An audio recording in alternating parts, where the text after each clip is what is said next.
एक वृद्ध व्यक्ति अपने बहू बेटे के यहाँ शहर रहने गया।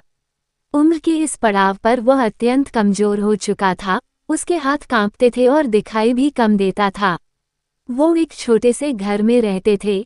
पूरा परिवार और उसका 4 वर्षीय पोता एक साथ डिनर टेबल पर खाना खाते थे।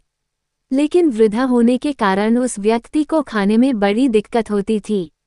कभी मटर के दाने उसकी चम्मच से निकलकर फर्श पे बिखर जाते तो कभी हाथ से दूध छलककर मेजपोश पर गिर जाता। बहू बेटे 1-2 दिन ये सब सहन करते रहे, पर अब उन्हें अपने पिता की इस काम से चिढ़ होने लगी। हमें इनका कुछ करना पड़ेगा, लड़के ने कहा। बहू ने भी हाँ में हाँ मिलाई और बोली, आखिर कब तक हम इनकी वजह से अपने खाने का मजा किरकिरा करते रहेंगे, और हम इस तरह चीजों का नुकसान होते हुए भी नहीं देख सकते। अगले दिन जब खाने का वक्त हुआ तो बेटे ने एक पुरानी मेज को कमरे के कोने में लगा दिया। अब बूढ़े पिता को वही अकेले बैठकर अपना भोजन करना था।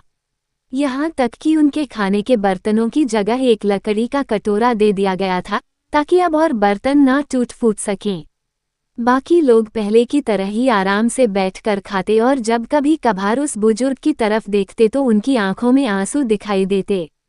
ये देखकर भी बहू बेटे का मन नहीं पिघलता। वो उनकी छोटी से छोटी गलती पर ढेरों बातें सुना देते। वहाँ बैठा बालक भी यह सब बड़े ध्यान से देखता रहता और अपने में मस्त रहता।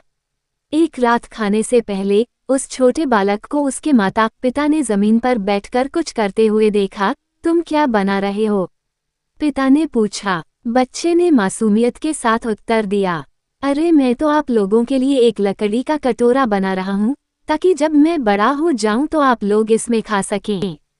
और वह पुनः अपने काम में लग गया।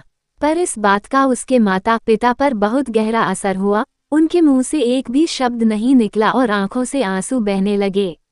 वो दोनों बिना बोले ही समझ चुके थे कि अब उन्हें क्या करना है।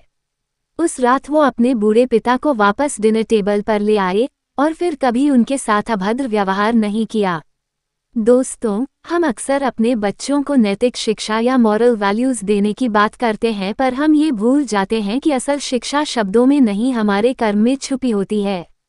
अगर हम बच्चों को बस ये उपदेश देते रहे कि बड़ों का आदर करो, सबका सम्मान करो और खुद इसके उलट व्यवहार करें, तो बच्चा भी ऐसा ही करना सीखता है। इसलिए कभी भी अपने पेरेंट्स के साथ ऐसा व्यवहार ना करें कि कल को आपकी संतान भी आपके लिए लकड़ी का कटोरा तैयार करने लगे।